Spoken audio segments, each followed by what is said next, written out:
Hey, it's Jen Kelly here. This time, not with nimble quotes, but with a presentation on the 7 steps to small business marketing success. It's going to be about an hour-long seminar. There's about 60 slides here, or 60 minutes, 22 slides. I guess that sounds a little better. And there will be an offer at the end. So I have a program that we're giving to you at 80% off. So I'll talk to you about that at the end. Now, the 7 steps to small business marketing success are the types of things that don't require you to go out and buy this shiny object that just got launched today, or it doesn't require you to pay attention to the shiny object tomorrow or next week. These are fundamentals that are going to apply whether you've started with marketing, whether you haven't done a thing, whether you're in a very technical industry or whether you're in a consumer goods industry. So with that, let's get going. You can have the slides after the presentation, and you can have a copy of the recording. So let's get in and share some slides with you here. Just get this started.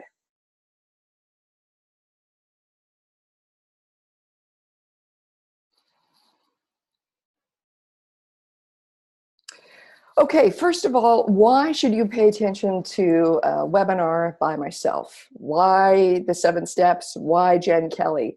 Well, I've been doing this work since 1994. So I have spent a lot of time in client marketing departments. So it's called client side. And what that means is I'm actually in the marketing department in a big company. So I've worked that way for a lot of years. At the Financial Times in the UK, at Future Shop when it was a retail monster here in Canada, at Siemens. I have worked in marketing departments in large companies. And then thanks to the Great Recession of '09, I was out on my own. And I've done consulting, I've done freelancing, I've done contracting, and now I have my own company doing marketing services for companies. So this isn't the type of thing that I do on the side. This isn't the type of thing that, I think I'd be good at or have a real passion for. That's all of the above is quite true, but this is how I earn my living. This is how I do everything. This is how I earn my money. So the advice and the information that I have to share with you tonight is exactly the methodology that we use with clients day in and day out. But there's one thing, there is something to be said for methodology, but there's something to be said for actually doing the work. So there's a lot of, marketing thinkers out there that can talk about how, it's great to do all of these different steps. It's great to do all these things. And they actually never are in the trenches repairing something that has gone wrong. So with myself and my team, we're in the trenches with the clients daily. And what that means is, when everything is going right with your marketing plan or your marketing programs, life is good, obviously. The sales are coming in, the clients are happy. But what happens when things go wrong, right? What happens when things shift in the marketplace? Or what happens when things shift, your competition comes out and does something that you don't expect? What happens when, things mess up with your own programs? How do you get those back on track? How do you fix them? And that is something that we're used to doing. I have to tell you, problems come up all the time. How do you fix it? How do you get it back on track? So this presentation is not all about theory. It is theory that is put into action every single day. And I can talk a lot about, what to watch out for, things you might want to do, and ways to make this work faster for you. So with that, let's get into it. So I want you to think, here's the 7 steps here on the slide. These are the 7 steps. And I want you to be thinking of these 7 steps as a system. They're all here to work together. These aren't 7 random tactics just thrown together because they're the latest and greatest that have come out recently. These are real solid things that need to work in order and together. So the first one, strategy before tactics. So I know strategy is a big fancy word. When you hear strategy, if you don't like the sound of that word, think about a plan, right? You got to have a plan together for your company before you decide which of the hundreds of marketing tactics out there are we going to pull in to make this plan happen. So it's got to be solid and it's got to be well thought through. We'll talk about how to do that. 3 of those defining points of a strategy include, of course, if you're in business, you need customers, right? So the first bullet point is really identifying your ideal client or customer. How do you identify them? You can't sell to everyone. right? So how to identify who is the best client or customer for you, and where do you go and find more of them? The second bullet point here is define a core difference. I mean, how many of you have either struggled with this for your own business or seen other businesses do this? I mean, you could throw down either the brochures or go on, 6 different websites of companies in the same industry, and you know what? They're all saying the same thing.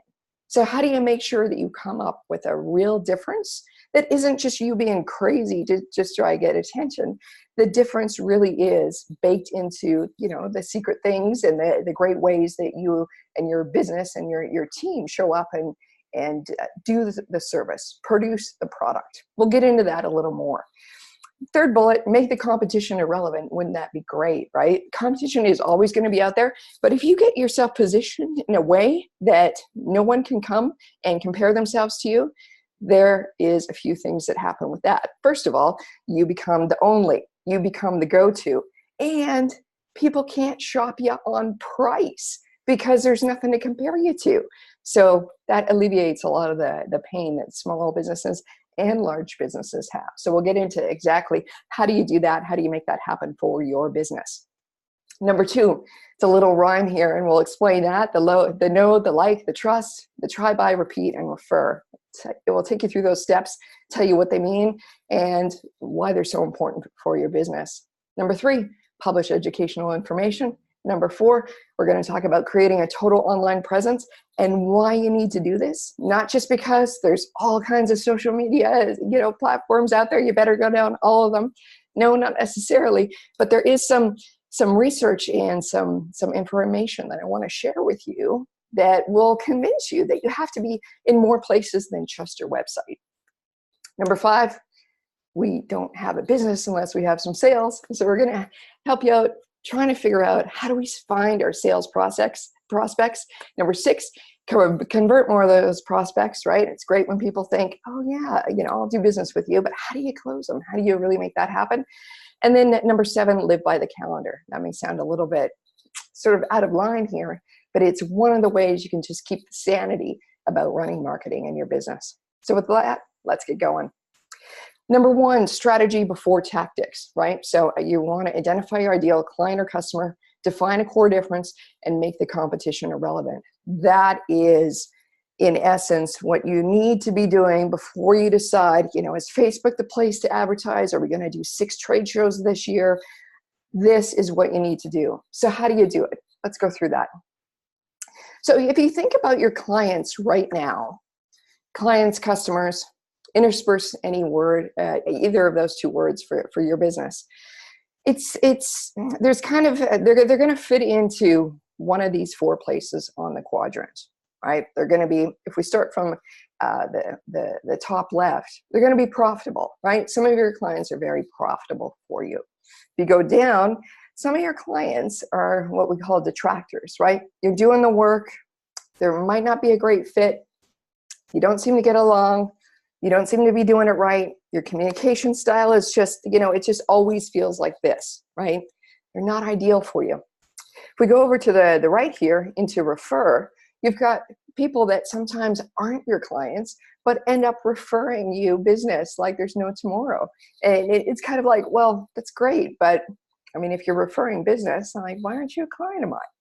So the ideal that we're trying to get to is in that orange box there, where it really is your ideal client. You really enjoy working with them. Of course, we know not every day is going to be rosy, but generally you enjoy the work. The client enjoys the interaction with you. The work that you produce is really helping their business, and they'll refer you, and they're profitable for you. So how do you find more of those? So one of the things you need to do is, and here's where some of the work comes in. I hate to tell you, this is not a magic bullet, right? What do you say? Sketch your ideal customer. So how would I spot your ideal customer? If you tell me everyone who needs a mortgage is my customer, or anyone that has, a computer is my customer, yeah, that's not enough. What you need to do if you want to have these referrals come to you is be able to really, really, really narrow down what it is that would make an ideal client, an ideal customer. And one of those ways to get the referrals and to get people being able to spot the ideal customer of yours is to be able to narrow it way down, and by creating personas. And so what personas are is if you took it like this. So instead of thinking, or instead of saying everyone's my customer, or everyone with a computer is my customer, no, not really. Okay, so who are you best to serve? If you go back to that quadrant, think about it, and do some thinking, and actually put some of your clients into those different boxes. So who's your most profitable client? Who do you enjoy doing the work with most? Oh, let's say it's, okay, companies with 100 people or more, because that means there's 100 computers or more to service, and those would be our best. Those are our best profitable clients. Those are also our most enjoyable to work with, because we can work on scale and we can get the long-term contracts with them. So it would be, okay, a computer company, or excuse me, a company with 100 or more people, and they all need computers and they all need them serviced at certain times. That's our ideal client. So that's way better. That's way more narrowed in than anybody with a computer. So that's something that you're going to need to think about and do some work on to really identify. And the thing is, sometimes it's hard to get rid of some of those detractors. Like sometimes too, the profitable clients you're the most enjoyable to work with. So I know this is hard, and I know sometimes it's like, oh, I can't let go of the money. I'll just trudge through it and service the client. But this will really, really help you if you can do that exercise. So when we work with clients and we try to find out, okay, like who's your ideal client and what is so special about your company? And clients will say, well, we're pretty good at customer service, or our prices are good, or we do a good job. Like sometimes it's really hard for our clients, for any business, to really pinpoint in what is so great about you. Why do your clients keep doing business with you? Part of our strategy when we work with clients is we actually do customer insight interviews. And what that means is we get a list of your clients, usually about 5 to 7. Sometimes we go as high as 15, and we call them and we ask them. We have a series of 10 questions that we ask. Why are you doing business with this company? What have they done for you lately? Why do you stay? Why don't you leave? What problem did you have before you called or started working with this company? And you know what the funny thing is, I mean, these don't sound like super magical questions, but there's something about having a third party call your customers and ask these questions. And it's something like, maybe it's something, that we're made up, the way we're made up as humans. We'll spill our guts to a third party we hardly know, rather than talk to the person or, our suppliers that we do know about what's really great about them. So this is how we find out some of the really golden information. And I have an example of this to share with you next. And so if you see here's a sampling of some of our questions. Why did you buy, right? Why do you stay as a customer? What's one thing that you loved that this client did for you? What frustrates you about them? What could they do better? Is there anything they're not doing that they could do? What would you Google? So this is one. So based on the problem you had before you came to become a customer of our client, what would you Google? Were you having a problem? Could you not figure something out? What is it? And that kind of information helps us get inside our customers' point of view and just be thinking, okay, how do they describe what they need? Because I don't know about your industry, but for sure in my industry, we have all these different jargon and buzzwords and marketing speak, I call it. And you can end up, it sounds like you're talking in a different language. And that's not the way my customers come and find us. So really understanding what the words are that your customer will use to find you and to describe the problems that they're having that your company can solve that's golden. We also asked a question about referring. Do you refer anybody? Why not? And that's often a telltale sign. And you know what? Sometimes if people don't refer, it's not because they don't have they're not having a good experience with you. Sometimes they don't know how to refer. And we'll go through that, teaching your clients and teaching your network how to refer you. How should we talk about you? So that's yet to come. So the primary object of all this, I mean, this is just not a bunch of strategy for strategy's sake, but what we're really trying to do here is change the context of how the world views you, your product, your industry. And when we say you, we mean your business. So if you don't have anything really different, then what happens? You get jammed on price, right? If I don't see any difference between, these 6 cars, we're going for the cheapest. If I don't see any difference between these HVAC suppliers, there's 3 of them, we're going for the price, right? And you want to take the price argument or the price dilemma out of the equation. So this is one of the ways that we do it. Let me tell you a story. This is a great story that will illustrate how all of this really comes together. So using this system, the 7 steps, and using these customer insights, there was an architecture firm. And before going through this process, if you ask them, what's great about your firm? What's different about you? They would have told you, well, we're architects. We build beautiful buildings. Doesn't really sound any different from any other architect, right? I mean, there's not really an architect that would tell you they don't build great buildings. So there's no doubt they believe and that they do build great buildings, but that's not very different from the architect down the street, the architect in the next town, the architect across the country. So you could see, being one of their customers, you'd be like, well, you say you build good buildings, and so do you, and so do you. I'm going to get a good building out of this for sure. So show me your price. Well, let's start to negotiate on price, because there's no difference between each of you. So that's how the customer sees it. So going through the customer insights program, whereby their clients were called, and just to put this in context, that's why I show a commercial building in this slide, is that these were commercial architects, okay? So their customers are actually the builders. Their customers are not like you and me, the end users buying a house. Their customers are the builders that are actually going to take the plans and make that magnificent building happen. So keep that in mind, okay? Commercial architect. Okay, so the clients were called, the builders, and, is this a good company to work with? How long have you been, working with them? Are they good to work with? What's special about them?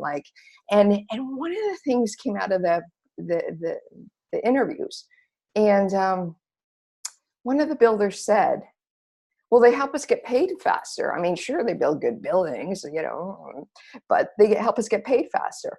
And it was like, wait a minute, we haven't heard that before. What do you mean they help you get paid faster? Well, they have good relationships with City Hall, and so the permits get through faster, and so we're able to break ground faster, start to get the building built, and that means, as soon as we break ground, we're working, and we're on the road to getting paid. So we like working with these guys because we can get paid faster. And it was like, what do we do with this kind of information? Get paid faster, really? So the thing is, in taking that back, that's right from one of your customers' mouths, right? Taking that back with the messaging, how do we use getting paid faster to create a different kind of messaging around you? So here's the thing. Let me show you on the next slide. This is what all came out of it.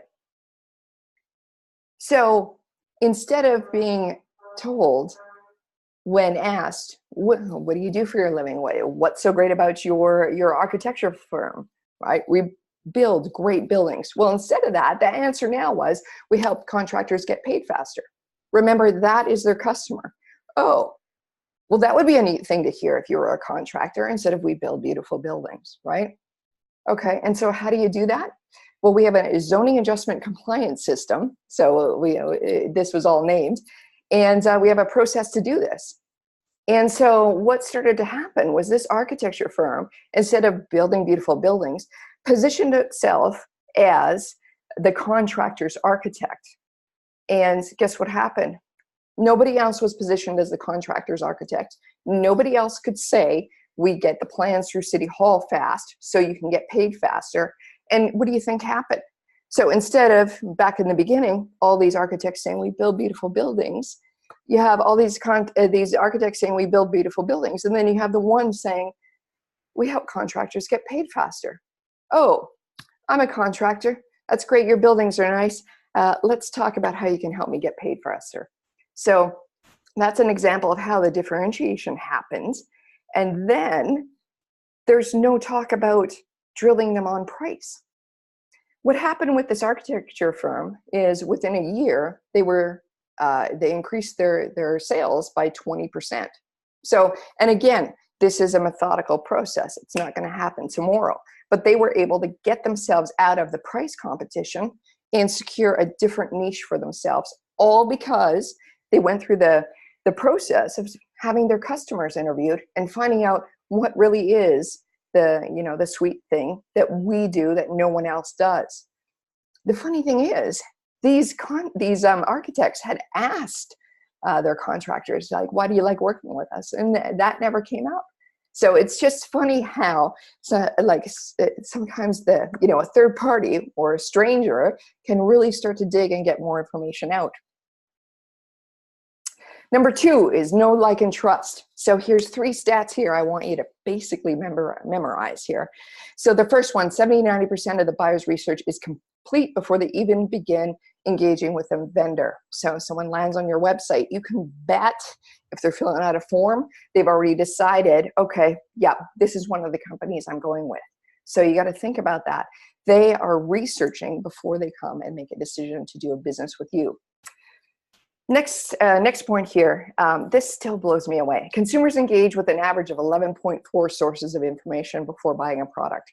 So if your company only has your website and you're not doing any other type of marketing, you're not showing up social, you're not showing up doing a webinar, you're not showing up at the trade shows, you're not showing up, in traditional offline, where are people going to gather more information from? You might be off the short list. And here's a funny thing too here. Consumers are 5 times more likely to depend on their own research today than they did 5 years ago. So it's kind of like, I'm doing my research. I know I'm smart. Whatever I find is going to make up my decision. So they're more reliant on themselves than ever before. So we have to make sure that we have our information out there and help educate them as they're finding out, what is it that I need to buy? What is it I need to find out more information about? So providing this kind of information helps them to know, like, and trust you. So here's an example here. This is auto shoppers. So anyone obviously shopping for a car, a minivan, motorcycle, that kind of thing. So this is some research done by Millward Brown. So 24 touch points on average to research the car. This isn't before they buy it. This is to research it, right? So you see all kinds of things in here. They might go to the dealer sites. There's search engines. They might watch a video, consumer review sites, third-party sites, radio, TV. They might follow you on social media. There's nothing left in here for, having a conversation with their neighbor or their loved ones, going, what car did you buy? What car should I buy? 24 research touch points on average for a car. I mean, the car, sure, for a lot of people, it's a high-ticket item, but we all know what a car is, what a car does, and we all have a lot of experience with cars. Think about it if you had a product or a service that is new to the market. People haven't heard of it before. Or think about it if you have a product or service that's really complex or really, really, really expensive. So if an average car, which we all know what it is, know what it does, and we all have an opinion on cars, if that takes 24 research points, so 24 different places that your customer will research before deciding to buy the car, how many places are you showing up online? So when your customer, your client, goes to look for information about how to do business with you or how to figure out what version of your software they need, how are you showing up and where are you showing up, and are you showing up in enough places? This is one of my favorite slides here because this is well, this is how we wish it were, right? That we do some marketing, maybe do some advertising, put it out. Perhaps we have this for offline, online, boom, we get a sale. We do really good servicing the customer and they're loyal to us for life, right? Like a linear progression, right? We market, they're interested, they buy, life is good. It's obviously not that easy. And it's kind of frustrating when you're trying to figure out, well, okay, my business, how do I make sure that there's enough information out there? How to make sure I'm getting the customers coming in? Like, how does this all work? Well, the first thing to do is to understand that this is more of the reality, right? There's a little bit more of a confusion and a little bit more of a non-linear way that your customers will interact with your information. They might actually interact with your information more from you after they bought from you than before. It just depends on who they are and what they're doing. So just this, the point of this slide is just to really understand, although we all wish it was linear, right? Put some advertising out, get some sales, life is good. It's messy and it's not that linear. So just to keep that in your mind, okay, it's kind of chaos out there. How do we make sense of it when I am marketing my own business? So marketing and sales kind of get intertwined sometimes. And then if you throw advertising in there, and then sometimes some advertising people don't want to say they do ads, so they say they do marketing. And then some marketing people, in my opinion, forget that we actually need sales in order to make things happen. So it's kind of a bit messy in the definition here, but if this can help you, so we put it together as the definition of marketing. If you think about it being like know, like, trust, right? Somebody's got to get to know you, know of your business. Someone's got to like your business. And when we say like, I mean, it's not like your best friend. It's like as in like, I like what they're doing. I like how they show off their products. I like the service collection. I like the type of information I'm getting. I have a good feeling about these guys. So that kind of like. And then trust, like, compared to everybody else, I think I'm going to do business with this company because I trust the owner, or I trust their guarantee, or there's something about what they're telling me or what they're working on or what they produce that makes me feel good about wanting to work with them. So if you think about this, and also if this was the only thing that was linear, this is the thing I'd like you to get to know. People have to know, like, and trust you before they do business with you. Right? So this part is very, very important. And this part goes to, I guess, the adage that, you can't just have one ad come out there and boom, you make the sale, right? So, you're never making the sale on, well, very, maybe 2% on the first call. People have to be warmed up and really understand, who is this person? Who is this company? What are they all about? So know, like, trust is the if you keep that in your mind about, like, how does this marketing, sales, advertising thing work and where's the division, that would be a good first division. So try, buy, repeat, and refer. That would be more into sales, but I've got marketing up here as well because marketing touches everything. So think of it this way. If you know, like, trust, okay. And then your experience, how many times have you really liked a company and then you go to actually buy something from them, and you're just treated like, first of all, it might be a pain in the butt. Second of all, everyone you experience through the sales process, it just feels like you're bothering them. So in the example of the car, not to pick on car owners, this could happen anywhere, but you get all warmed up by the salesperson and then now you're off to finance, and finance is treating you like, they don't really have time for you. And it's kind of like, well, where was that warm fuzzy that I got from all the commercials and I got from talking to the sales guy? And now I'm about to hand over my money, and everyone from, the legal department to the finance department is treating me like I'm bothering them. So it's really important to remember that throughout your sales process, the very same, feeling, the very same emotions that got your customer to, try, buy, repeat, and refer. We'll talk about repeat and refer later. It's really important that that same feeling is continuous throughout the whole process. So I want you to be sure that you're paying attention to that and think about that in your own business. What is it like to buy from me? What is it like, are my ads all great and everything is all wonderful? Then when they go to click, even an online business, perhaps you have no contact with your customers personally, but what's it like to buy from you? How hard is it to put your credit card in? Does everything process quickly? Do they get a receipt in a timely order? Just everything about the buying process for your company. Think about that, and perhaps even you might want to secret shop your own company to really see, like, well, what's it like to be a customer here? Think about that, because sometimes there's little things within these 7 steps that you can tweak without spending a huge amount of money or a huge amount of effort pretending, oh my goodness, we got to go back to the drawing board and do our messaging all over again. Well, you know what? Maybe if you tweaked how it was to actually buy from you, that would be one of the few tweaks you needed. So think about that. With this, so we've got marketing, sales, service up at the top. We've got know, like, trust under marketing, sales, try and buy, and service for repeat and refer. What we have in this chart, and if you were going to have any chart that you took a screen grab of, this would probably be it. This is a chart that really helps you figure out, of all the marketing content that we can produce, what goes where and when do I use each of it?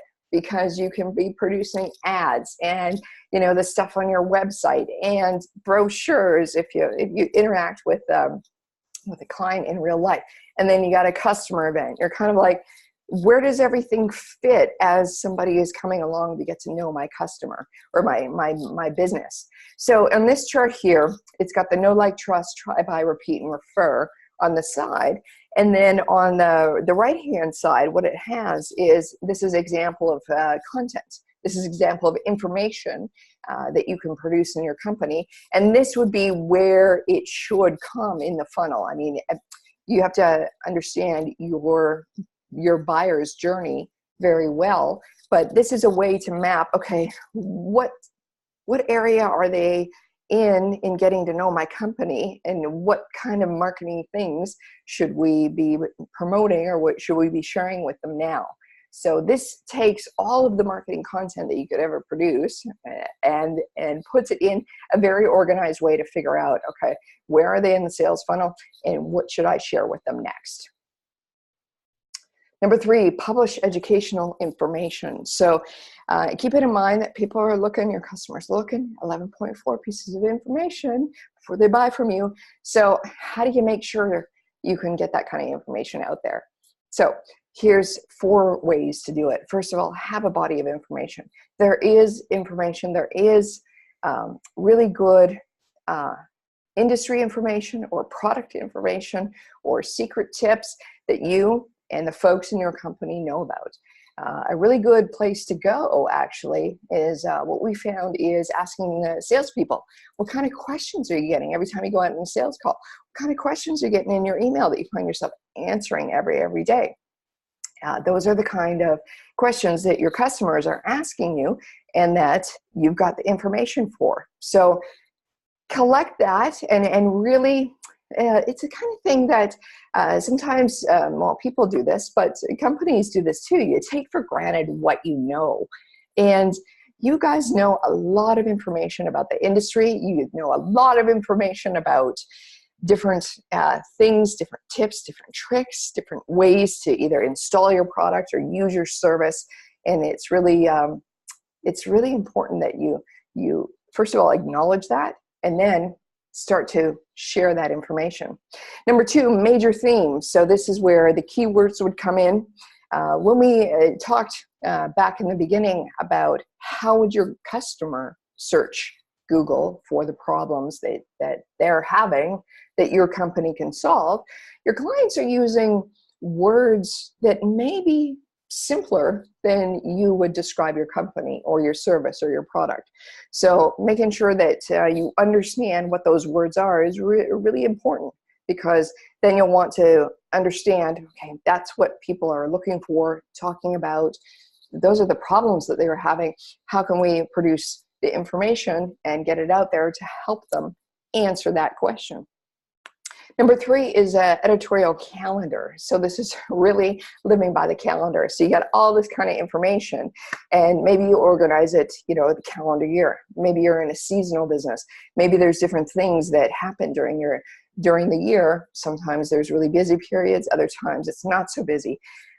It really would serve you well to understand how your customers buy from you throughout the year. And then your editorial calendar is how we publish the information out on the website, out on the social networks that would align with what your customer is going through. So for example, if you're an accountant, tax time is going to be busy. But are there things throughout the year that your clients can be doing so it makes tax time less, stressful? So you want to think about, based on how people buy from you, based on what it's like to run your business for the year, map out these different themes throughout the year, and then you have a good sort of basis of, okay, what are we going to post about? What are we going to write about? What can we share that just doesn't feel like ad hoc, right? You have a plan there that really aligns to how your customers buy from you. The other thing is to remember the editorial calendar is there. It's flexible. It's there to help you. It can be changed at any time. Okay, it's not set in stone. What it's there to do is to help you from going, oh my goodness, what are we going to post this week? Oh my goodness, we're so busy. Oh my goodness, maybe we just won't do it, right? It keeps you out of that slippery slope. Number 4 is the sharing of the information, right? Like if your customers are looking, or on average, 11.4 pieces of information, where else are you publishing and sharing it besides your website? So give that a real thought. So when we talked about the editorial calendar, and there's different times of the year that people would buy and different times of the year that people would have an interest in certain topics as compared to others. Here's an example editorial calendar, and it can be as simple as this, right? So all the months of the years are here, months of the year are here, and there is various different information or various different themes for the business. This is for a marketing company, and what they're going to focus on for each month of the year. And just something as simple as this can really help you focus in on a few things. So for example, we are in November analytics. Let's just say this is going all the way into next year. So we're writing about analytics in November. We look out to February, March sales. Interesting. I wonder if we could get on some podcasts that are talking about sales for small business. So we can start researching and looking for either guest bloggers. We can look for podcasts that would have us on as a guest. We can look for, is there any kind of conferences out there that we can get a speaking gig at? So having an editorial calendar and your themes chosen, it helps you sort of plan out and see what the opportunities could be further out than just kind of always going with a fire drill, right? So that's an example. It doesn't have to be complicated. It just has to be a little thought out and referred to so that you can keep some of the sanity when you're working on doing your marketing. So now getting that information out, remember 11.4 places that people look for information while they're conducting their research. So here's a couple of things, you're right, blogs, podcasts, video, newsletters, ebooks. And the last 2 down here, offline, like don't forget, there is a world that exists beyond the computer. And why I have the last bullet here with mail is everybody's inbox is crammed, right? The mailbox, the actual physical mailbox, is empty as everything. So having a letter, having a really neat piece of direct mail come in, you're going to get the attention. So I urge you, online is very important for sure, but don't ignore offline. There's real potential there as well. And then if you mirror an offline strategy and follow it up online as well, you can have really the best of both worlds there. Number 4, total online presence. So I know I keep hammering this home. Consumers engage with an average of 11.4 sources of information before buying a product or service, okay? So where are you showing up 11.4 times? Or we don't have to do the 0.4. Where are you showing up 11 times? And the most amount of pushback I get on this is, well, people can come to our website. Oh, what if they don't know about you yet?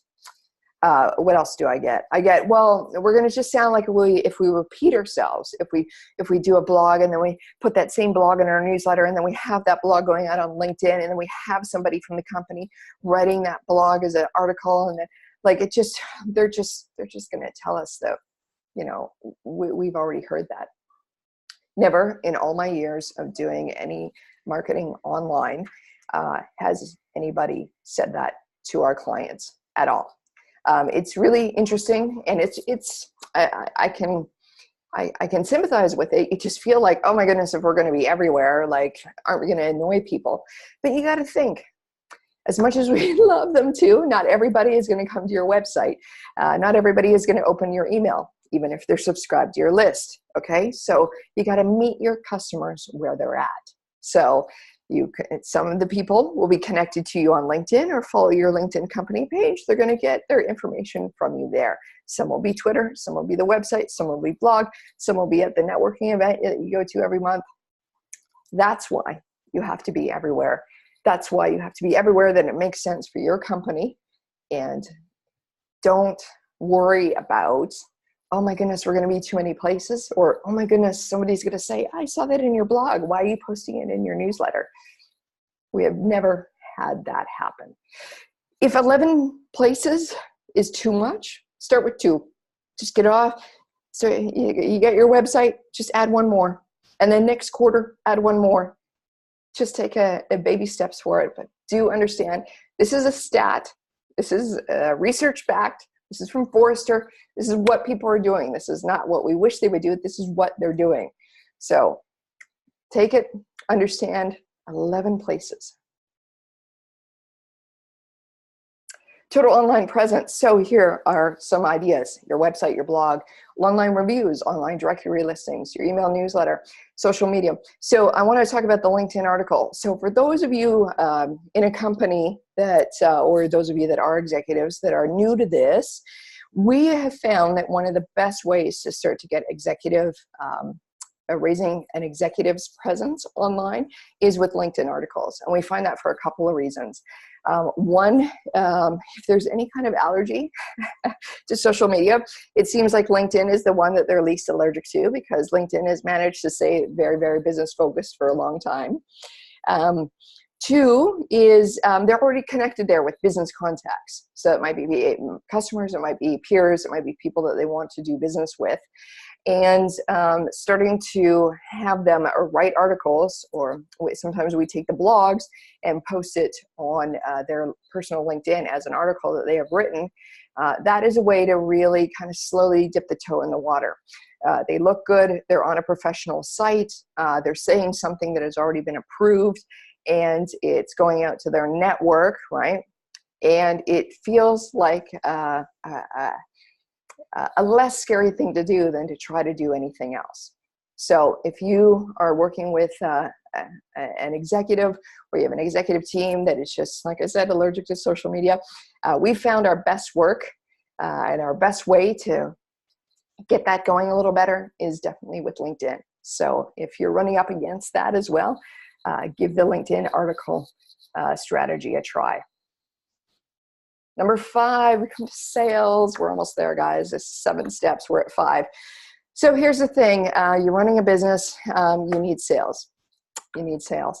So ways to drum up some sales here. We've got 4. Of course, there's advertising, public relations, referral systems. I have BNI in there. For some of you smaller businesses, Business Network International, it's actually quite literally around the world. These are business clubs, and the whole idea, there will be several chapters per city, and the whole idea is it's a referral network. So you come into your chapter, usually there's only 1 seat per industry. So if you come into marketing, or you come in as a plumber, or you come in as the lawyer, there's not going to be another competing company or professional in that chapter. And the whole idea is that you refer business to each other after you get to know, like, and trust everyone. So that is one thing to try out. Personally, I am not a member of BNI, but what BNI does is they always have guest days, and I always attend those. And I would suggest you do the same. It's a great way to get out of your industry and to meet a whole new bunch of people within your city that you may not have access to, and that are coming to these meetings with the mindset of doing business, meeting others, right? Like it's a very, very focused meeting. And so you don't have to be shy there, introducing yourself and trying to drum up some business. So look up BNI. So if you type that into Google, just type in BNI and then your city's name, and up will come several chapters. Like everything, some chapters are going to be great. Some chapters are maybe not sit that well with you. So go find a few and give it a show out. Last one is strategic partnership. So I want you to think, are there any complementary services to the products that you sell or the services that you sell that you could form a strategic partnership with? Is there a way that you could bring in business, they could bring in business, and you can work on it together? So think about strategic partnerships. You don't always have to go it alone when you're working on doing sales for your business. Number 6 is, you know what, it's so awesome to get people interested in what you have to offer, but then you actually have to close them and sell them and make it happen.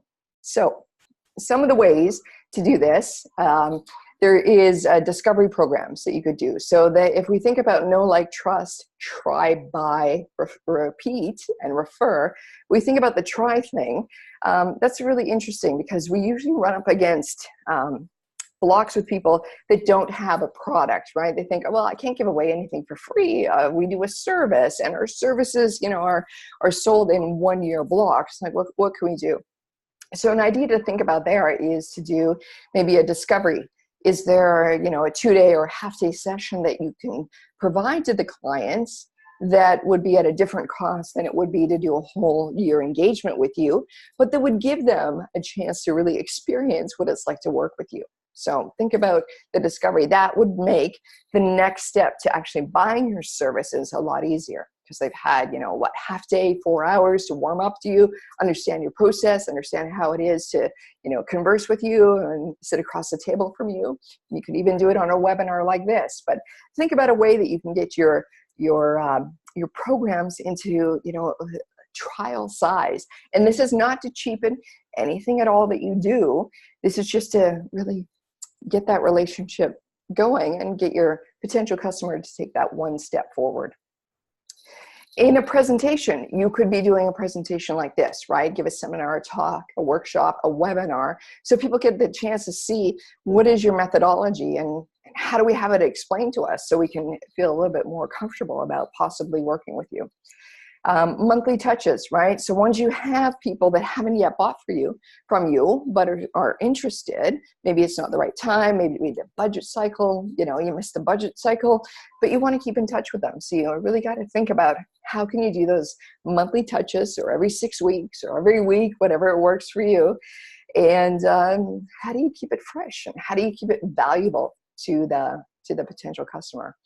And then your transaction. A few minutes ago in the webinar, I was talking about that experience where, you go to buy, finally you decide, okay, this is a great company, you got to buy, and then, purchasing and legal and, finance treat you like you're just this effort to deal with. What you want to do is make sure in your own business, the same transaction all the way through is seamless. Like, how do your invoices come out? What is it like, on day 31 if you're collecting from them? Is it easy to do business with you all the way along? Does your customer feel loved and appreciated through the whole transaction and then afterwards? So it's really important to think it's not just the sale, it's all the way through, because you want that repeat sale as well, and you want a good feeling between you and the customer about what it's like to do business with you.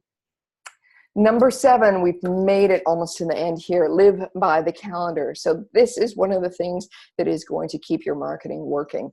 I said at the beginning, we take the philosophy that marketing is a system, and a system works when there's all the parts together and when it works continuously. So I want you to think about marketing now a little differently. So it's not a campaign that you turn on and then you turn off.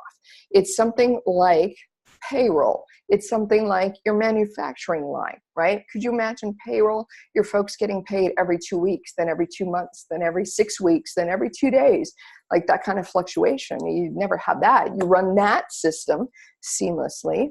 So take it from your payroll system and start to run your marketing that way. And you're going to find that that's how your marketing is going to be really able to work for you and continuously provide you with the results that you're looking for. So that comes in the overall plan. The editorial plan, remember, having the themes for the year. This will help you really understand, okay, where do we have to educate our customers a little more? What are they going to be looking for at different times during the year? How can we provide that information for them? So as they're deciding on where to go, what to do, what to buy, and who to do business with, we're there all the way along the cycle educating them. Third bullet, plan ahead. It's probably in all kinds of fairy tales and all kinds of good advice. You got to plan ahead, but you really do. This really can work for you. This really can be successful, but you really have to make sure that you plan it out. And just because you plan it out doesn't mean that you're stuck to it, right?